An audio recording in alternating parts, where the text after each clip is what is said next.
Pernah kepikiran nggak kalau hutan, sungai, dan lautan itu bisa jadi risiko terbesar di portofolio investasi Anda? Nah, hari ini kita akan bedah tuntas kenapa alam sekarang jadi faktor yang krusial banget dan nggak bisa lagi diabaikan dalam analisis keuangan. Oke, kita mulai dengan satu pertanyaan. Coba bayangin deh, gimana kalau pemasok paling vital buat bisnis Anda yang selama ini nggak kelihatan dan nggak pernah diurus, tiba-tiba mulai rusak? Ini bukan sekedar pengandaian loh. Karena bagi setiap bisnis di planet ini, pemasok itu nyata adanya. Dan pemasok itu adalah alam. Ini analogi utama kita hari ini. Alam itu ibarat fondasi tak terlihat yang menopang semua kegiatan ekonomi kita. Oke, ini peta perjalanan kita. Pertama, kita akan pahami kenapa alam itu pemasok senyap. Lalu, kita akan belajar bahasa baru untuk memahaminya, melacak gimana risiko ini bisa sampai ke dompet Anda, mengungkap 5 akar penyebabnya, dan terakhir, kita akan bahas tentang kompas finansial baru untuk menavigasi masa depan. Jadi, apa yang terjadi kalau pemasok kita ini mulai goyah? Yuk kita lihat satu contoh nyata yang dampaknya terasa kemana-mana. Deforestasi. Deforestasi itu bukan cuma soal pohon yang hilang ya. Ini pemicu efek domino, keanekaragaman hayati lenyap, risiko kekeringan dan banjir meningkat, bahkan ketahanan pangan kita terancam. Ini mungkin kelihatannya cuma masalah lingkungan, tapi coba kita lihat gimana ini nyambungnya langsung ke dunia keuangan. Nah, ini dia jembatannya. Setiap dampak lingkungan di sebelah kiri, deforestasi, kehilangan biodiversitas, itu punya pasangan dampak finansial yang real di sebelah kanan. Biaya kepatuhan jadi lebih tinggi karena ada regulasi baru. Akses pasar bisa hilang, reputasi merek hancur. Jadi ini bukan lagi soal menyelamatkan planet, tapi soal melindungi nilai perusahaan. Ini soal profit. Nah, untuk mengelola kategori resiko yang baru ini, kita butuh bahasa yang baru, semacam kamus baru. Disinilah Task Force on Nature-Related Financial Disclosures, atau kita sebut saja TNFD, masuk. Langkah pertama adalah menyamakan persepsi. Menurut TNFD, alam itu luas banget, mencakup semua interaksi antara makhluk hidup, termasuk kita manusia, dengan lingkungannya. Kenapa ini penting? Karena ini menegaskan kalau kita itu bukan cuma penonton, kita adalah bagian yang nggak terpisahkan dari sistem ini. Selanjutnya, ada istilah modal alam. Ini adalah perubahan cara pandang yang sangat fundamental.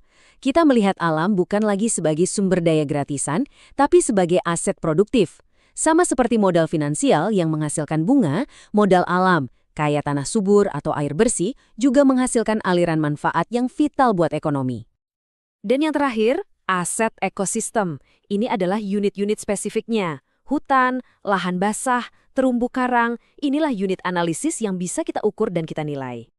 Oke, dengan kamus yang sama ini, sekarang kita bisa melakukan sesuatu yang kuat banget.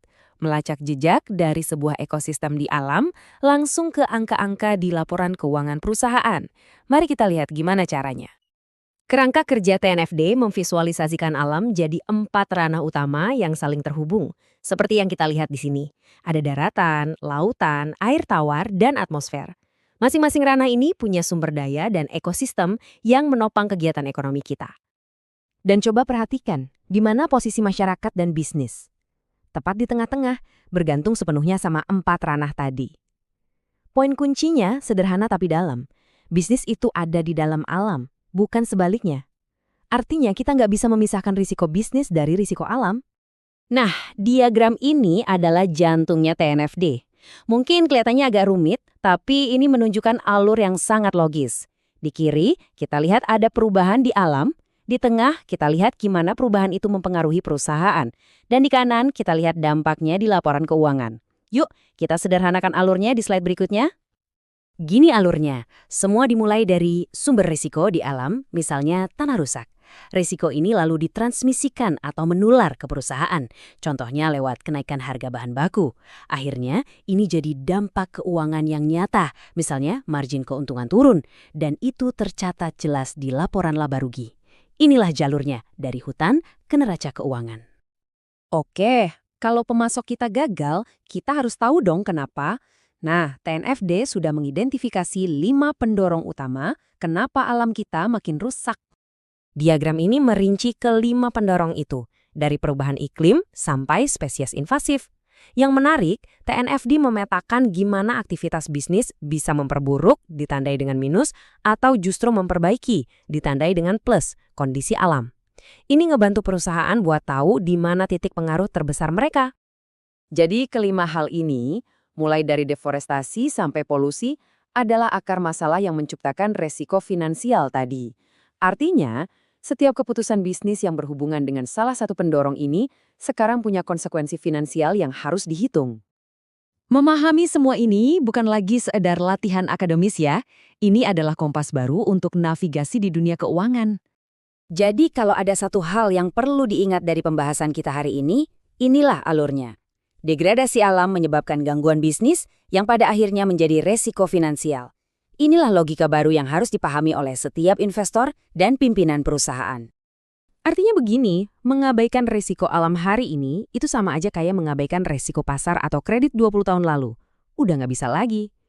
Resiko modal alam sekarang mempengaruhi valuasi perusahaan, dan kerangka kerja seperti TNFD ini menyediakan panduan untuk mengintegrasikannya ke dalam keputusan investasi dan strategi bisnis. Kerangka kerja ini benar-benar mengubah cara kita memandang nilai dan resiko. Pertanyaannya sekarang bukan lagi apakah alam akan mempengaruhi kinerja keuangan, tapi bagaimana dan kapan. Terima kasih sudah menyimak, dan kalau ada pertanyaan jangan ragu untuk tulis di kolom komentar ya.